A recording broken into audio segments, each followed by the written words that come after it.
The headlines tonight: Portillo's teeth removed to boost pound, exploded cardinal preaches sermon from fish tank, and where now for man raised by puffins.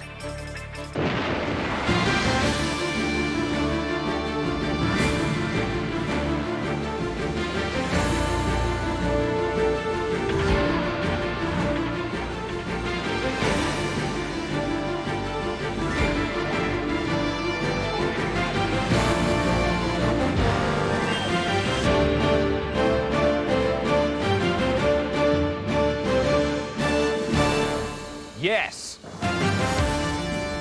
On the day-to-day tonight, woman describes her parents' kidnap hell. She told me that a very heavy officer sat on her back, others sat on her legs. She was then handcuffed and broad sellotape was taped around her ankles so that she couldn't walk. And new Welsh minister in incomprehensible energy outburst. The main benefit of our emotion is because it is competitive. It permits the production of electricity cheaper, competitive, and then enhance the competitiveness of British industry. Good evening. The junior Minister for Health, Mr. Douglas Wenbys, resigned today following revelations of irregular accounting and racist dances at his home constituency of Tray. Reporting from Westminster, Helwyn Ballard reports. Mr. Wenby's resignation could spell trouble for John Major's government, trouble it could well do without. I'm joined now by our political correspondent, Colin Hay. Colin, a bad day for the government? What an ageing patient called Mr. Major's government needed today was a shot in the arm. What it actually received was a bullet in the throat. I'm joined now by the Tory chairman for resignation issues, Mr. Austin Straker. Mr. Straker, a bad day for the government? The media always overblows these things, Colin. Mr. Wenby's acted entirely with honour. Minister, thank you. Helwyn? Colin, Chris. Helwyn. Chris. Helwyn. Mr. Wenby's week of hell ended at 11:30 this morning when his resignation was accepted by the Prime Minister. He then walked out of his office for the last time and left Westminster by car to meet family and constituents at his house in Gloucestershire, where he hopes to spend more time cultivating his hobbies. He is a keen cook and is also fond of collecting stamps. Sylvester Stewart has today's weather. Starting in the southeast, Devon and Cornwall should have some fairly heavy and prolonged showers, a bit like jagged metal piercing old flesh. Over the Midlands now, it'll be warm at first but turning cocky later, around 12, and there should be some cloud around in the shape of a whore.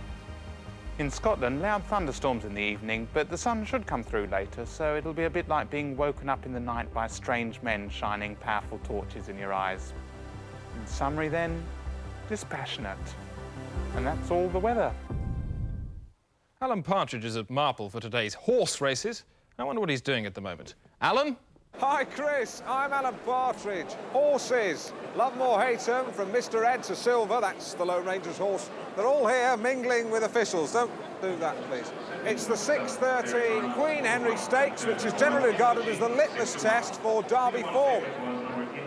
Jockey folklore says that if you cock up the Queen Henry, you might as well ride the Derby on a cow, which of course be a complete waste of time. Let's have a look at the betting. The going today, of course, Moist to Tricky. The betting, Diabetic Charlie at 3-1 favourite, two-headed Sex Beast at 4-1, and at 20-1, Mrs. Boothroyd's Holiday Dancer. All the rest, 50-1 bar. That's all for now. Join us later for the race. Back to you, Chris, in the studio. Alan, have you got a tip for us? I did have a tip, but I was going to tip New Year's Lad, but his horse box was hit by a Volvo on the M3. Terrible mess. Apparently he's dead. So, bad luck there. Back to you, Chris. Stop it. That's an amazing coincidence, Alan, because last week, Collaterally Sisters, you were involved in a car crash in which you were the only survivor. Only because you landed in somebody's stomach. And it was a rather cowy night for the pound. It stood at 3.79 against the German Bordello. That's up 0.5 against the Portuguese Starling and down 100 against the Bitch. Earlier, there was confusion in the markets when France and Spain swapped their currencies and trading remained succulent for the rest of the day. Thanks, Chris. Here at home, from tomorrow, the new Bank of England £5 note comes into circulation. The notes, which feature the head of Iggy Pop, can only be used once. Thanks, Collaterally. Coming up, Bosnian old woman, controversy over new police shirts, It's blatantly too small. I mean, that wouldn't fit my daughter. and your opinions in Speak Your Brains. Firing public servants, do you approve? I agree. In all circumstances? Yes, yes. So once they made a mistake, No, no, give them more than, you know, give them one chance. and then fire them? Again, definitely, yeah. Heavily? Heavily, yes. Yeah. And who would you fire them at? They're governors. People You... above them, So definitely. they've made a mistake, you line them up, fire them with their governors? Definitely, yeah. Hello again. The 6:30 delayed due to a collapsed paddock. They're just sorting that out. Men and women here wandering around like ants on an anthill. Good to see Platitude Queen, a renowned horse, well known for its sense of humour. Look at that wiggle. Marvellous. I don't know what that is. Two to look out for. Number one there, Zainab Adawi's 20 Hotels, and number three, two-headed sex beast. It's great to see the deaf catered for by these real characters in anoraks. Couple of youngsters there fooling around. Let's hope that that tomfoolery doesn't escalate into blind, ugly violence, which, let's face it, none of us want to see. Two fat ladies, 88. Oh, bingo expression there. Although these ladies, I'm very sure, are not the kind of ladies who you'd find at the bingo hall. They're altogether a better class of fat lady. Look at that lovely girl there, chomping on a sandwich. Oh. I'm sure what that is. Hope it's hope it's not a dead horse. They're not going to fit it in the back of a Volvo 340. Actually, I hope it isn't a dead horse. Sorry. The Day Today. Bagpiping fact into news. The American actor Marlon Brando has been sold today in an auction at Sotheby's.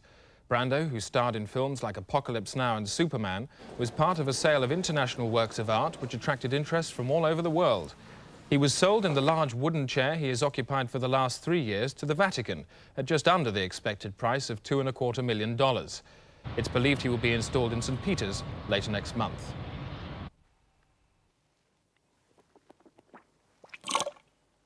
Dentists. Time was when dental care was free, but now costs are forcing people with sick mouths onto the streets.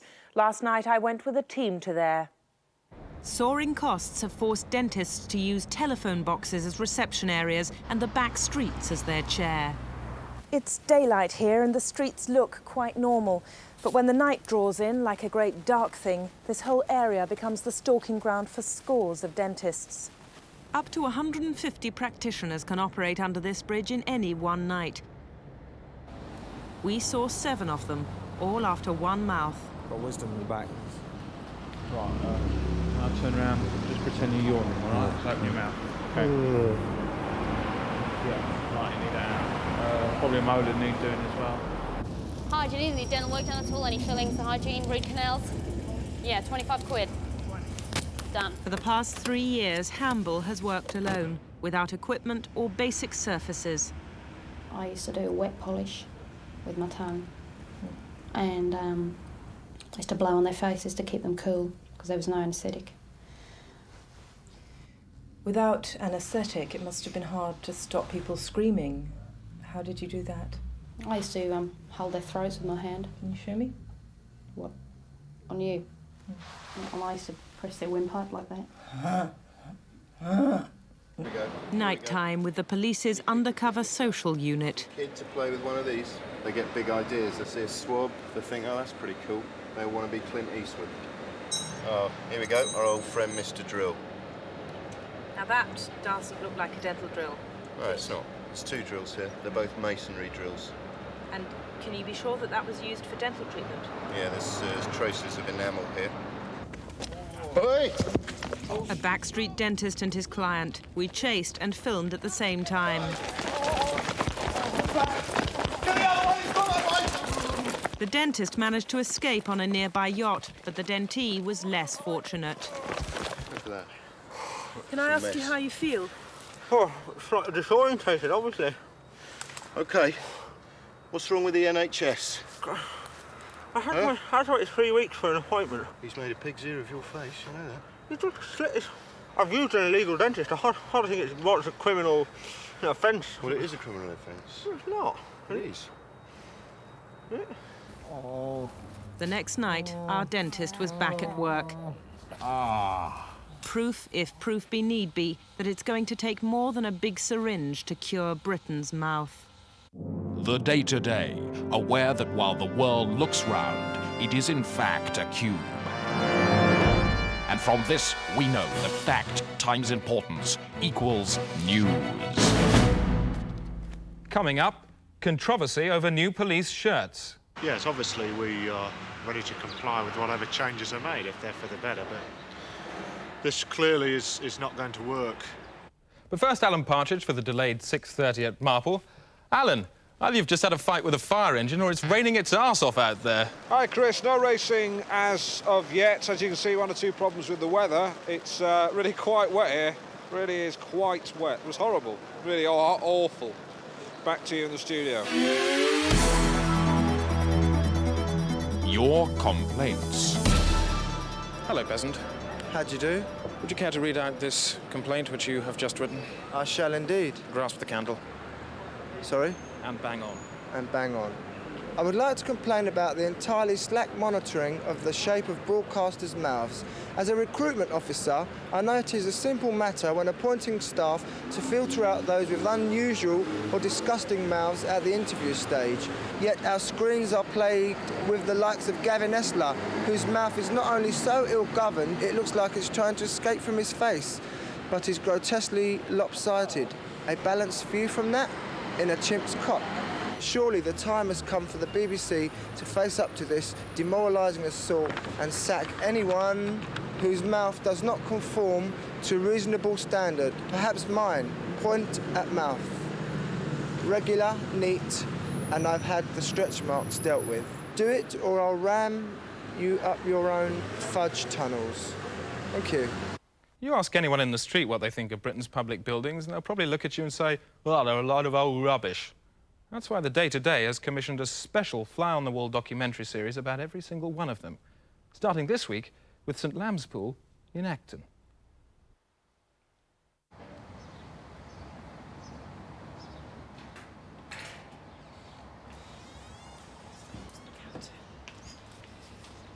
Hi.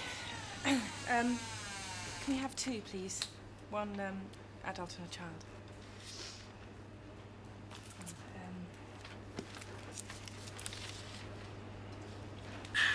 How much is that? 85.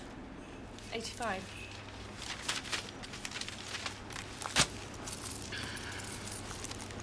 Thanks.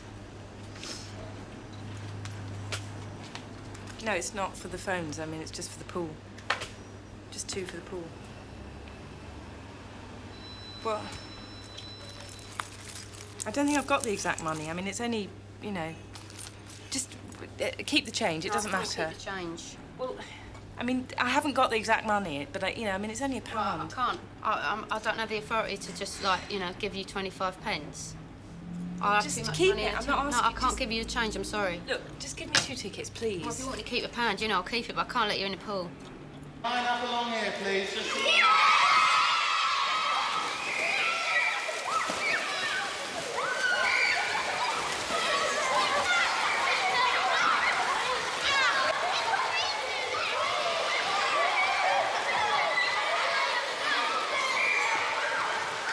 No duck, Michael, cut it out, no ducking. Stephanie! Stephanie! Leave her hair alone, I've told... Right, all down this end. All down, right, free swim. Free swim. One swimming.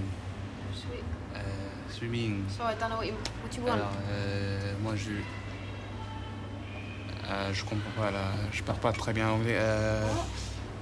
Swimming, I go la natation. You go what?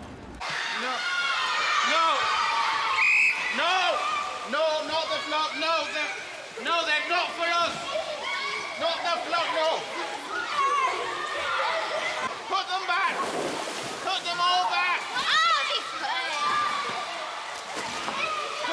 excuse me, I wonder if you could help me. I've just been for a swim and I just found I've lost my locker key, the ring thing. Have you got a spare I could use? No, we don't give out spares.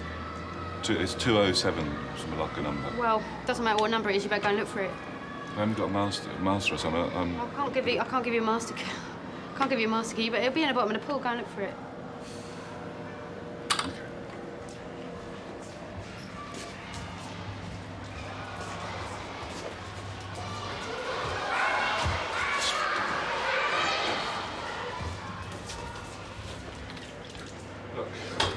I'm in a bit of a hurry. I've got to get back to the office, so if you could just give me a master key.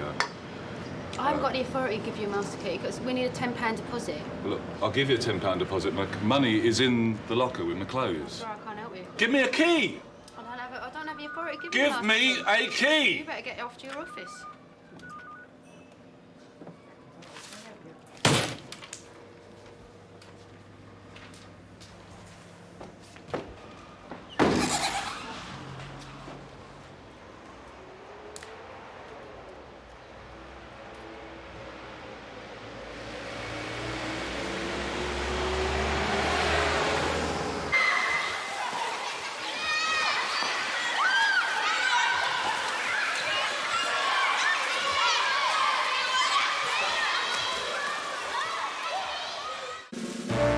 The Day Today. Game warden to the event's rhino. Coming up later will be microtometer candy hell, but first a look at programmes later tonight on BBC Two. And at 10:10, it's question time, live from Wembley Stadium.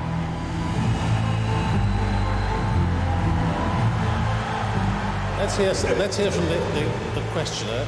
So there we go. That's question time tonight at 10:10 on the panel Virginia Bottomley, Tony Banks, Sir William Rees-Mogg and Nick Kershaw. And then at 11:15, it's the Day Today special.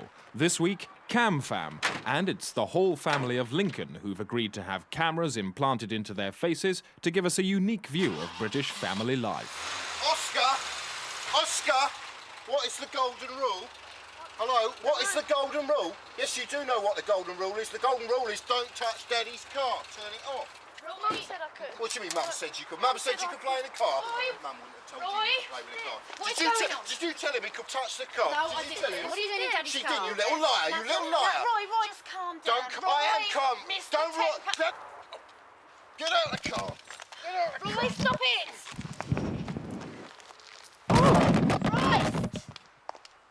And after that, a day-to-day information special from Connor Hamill. Hey, you! Look at me. I'm driving my sports car, going at 50, 60, 70. The wind's in my hair, 80. Oh, look, there's a bend. Who cares? 90. Get out of my way, you squares. I'm doing 100, because it's cool. It's cool to drive fast. Of course it's cool. Just one question. Is this cool? Is this cool? Is this cool? Is this cool? Is this cool? Is that cool? All these people, are they cool? Is this cool? This guy, cool, is he? This guy, is he cool? No. This woman, is she cool? So what about me? Do I look cool? Well, do I? Do I look cool? Do I really look cool? Do I? Do I? Do I? Yes or no? Find out tonight on BBC Two. Coming up, 500 more uncles laid off in Derbyshire. My nieces and nephews just called me into the lounge this morning and said, sorry, but I'm going to have to let you go. And controversy over new police shirts. We've been issued with these new shirts, and I and many of my fellow officers feel they're just too small. A week of foul-tempered debate in Europe ended this afternoon as finance ministers agreed new quota rates for trade with the United States. In Brussels is our economics correspondent, Peter O'Hanrahan. Peter, what is the new rate? It's 30%, Chris. Agreement was a long time coming, but in the end, the decision was unanimous. What was the Germans' reaction? Because they've been holding out for 40%, haven't they? That's right. When I spoke to Finance Minister Reinhardt earlier today, he said he didn't like the deal, but he had to go along with it. Really? You spoke to him yourself? You managed to pin him down? He's a pretty tricky man, isn't he? That's right. Where did you get hold of him? He was in the hotel. And you conducted a conversation with him about the quota rates? That's right. He said he didn't like it, but he had to go along with it. What language did you conduct this conversation in, Peter? German. You spoke to him about the technicalities of the deal in German? Yes. So what's the German for 30%? 30%. 30%. Yes. And what about that quote you attributed to him? I don't like it, but I'll have to go along with it. That's what he said. How did he say it? I don't like it, but I'll have to go along with it. In German, how did he say it? Ich nichten lichten. Presumably you mean, rufen Sie ein Taxi bitte, sonst verpasse ich meinen Flug. Yes. No, you don't, Peter, because that means get me a taxi, I'm late for my plane. Now, I'm going to ask you a question. Did you speak to the German finance minister about the new deal this afternoon? No. And what was his reaction? I don't know. Peter, thank you. Environation from me, Rosie May. The vast arm protruding from the South Pole is continuing to grow. All fingers of the hand have now fully emerged, along with sections of the wrist. An international conference will be held in the spring to discuss the arm, now over a mile in height. Another pasta slick has washed up in Devon, threatening seagulls, terns and starfish. These birds were among over 1,000 found drenched in linguini on a beach near Exmouth today. Several basking sharks are also believed to have become clogged up. I'm Rosie May and I'm sitting on your sphere. Back to today's races. Alan Partridge is at the... This is bad, let him lie in it. Let him lie in it. I'm Alan Partridge here at Marple with me. Just a quick look at the betting. Onion Terror, 2-1 favourite, 7-4 massive bereavement, and 100-30, trust me, I'm a stomach. All the rest 3-1 bar. The 6:30 has a 50-minute delay due to a fist fight near the paddocks between two officials, one of them now hospitalised. But I'm pleased to say I have with me the winner of the last race. Come here, Mickey Doolan. Hello, how are you? I'm very well. Are you now? Now, how do you feel about the race there? You won that race, the last race. How do you feel about that? Well, very pleased to have won the race. It was a hard race, won it by a nose at the end, you know, so and your mum and dad must be pleased. And what do they think of you doing this? Shouldn't you be at school? Do they not think you're sort of missing out on schoolwork? Well, I think I'll be a little bit over that now. I'm 33 years of age, what? You know. That's right, I'm 33 years You're of age. 33? That's right, now. Well, I thought you look about 14. Well, I'll take that as a compliment, you know. Are you really 33 years old? 43 years of age, that's right. Oh my God. Well, all the others, are they sort of 30, I mean, they're not children? Well, age varies from about, 18 to 42, or maybe a bit older. But you're so small. Well, that's the idea, you know. I mean, if I was any bigger, if it was your size, then I wouldn't have won a race today. Right, that's why you never see people like Brian Blessed riding horses. No, it makes sense. Right, well, thanks very much for talking to us, Mickey Doolan. Mickey Doolan here at Marple. Ah, raining. News Felch. Music news now from satellite channel Rock TV. Rock TV. Watched the world over by superstars like Elton John, Noel Edmonds and Mick Hucknall. Hi, I'm Harfin Tewport. Wow, it's Harfin Tewport. And coming up soon is the more, but first, Rock TV News brought to you by Lasterplast, the faster plaster. News. The work of He's a Singer Bob Dylan is to be reappraised following the discovery of a film which shows several of his songs, including the classic Subterranean Homesick Blues, being sung as long ago as 1947 by the singer-songwriter George Formby. Oh, look out, kids, you're gonna get hit. Belushis, cheaters, six-time users, hanging around the feeders, billed by the waffles, looking for a new foot, don't follow leaders, so watch your pocket meters. Hey! Dylan, who is in hospital after eating a rotten wolf, has so far been unavailable for comment. Hello, Ian Curtis here. I watch Rock TV every day. That's the news where it's gone. Time now for Suki Babswent with her special brand of things. What ho? I'm Suki Babswent. Uh-oh. Now go wow for the latest sounds from Nirvana. They've been commissioned to do the music behind the new Panty Smile sanitary products campaign. Okay, boys, hit me with those ultra pants. Once a month, you'll become a slave to a tidal wave, yeah.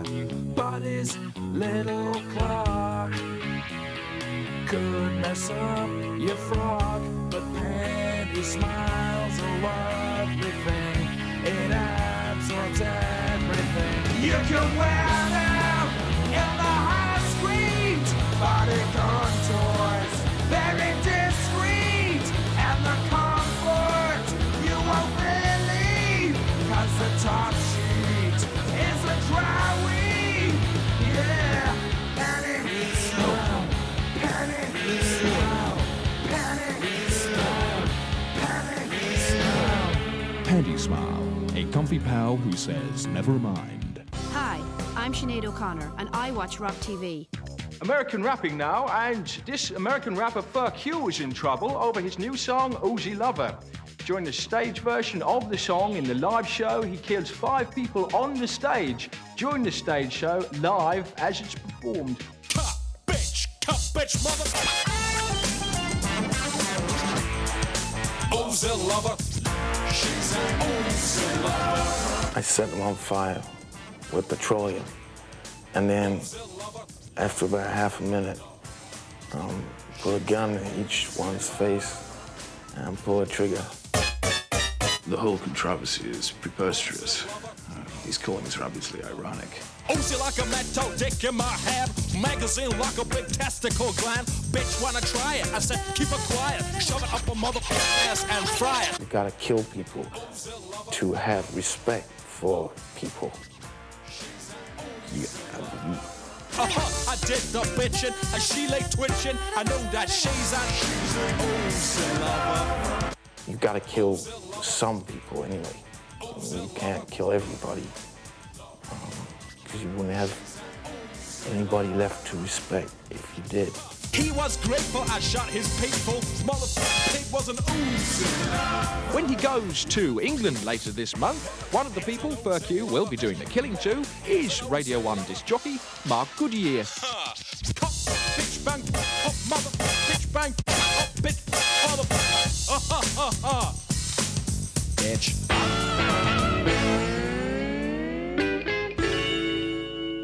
And just time for a quick look at tomorrow's headlines. Arafat ablaze in kerosene oyster hell, that's in the Telegraph. Today, go with Peter Collins is not a man. The Catholic Herald, eating turkey at Christmas is like nailing an egg to the cross, says Bishop. And the New Zealand Prendergast, Russia elects Cobweb. That's it. That's the Day Today. On the Day Today asks the question, are these the real Birmingham bombers? Good night.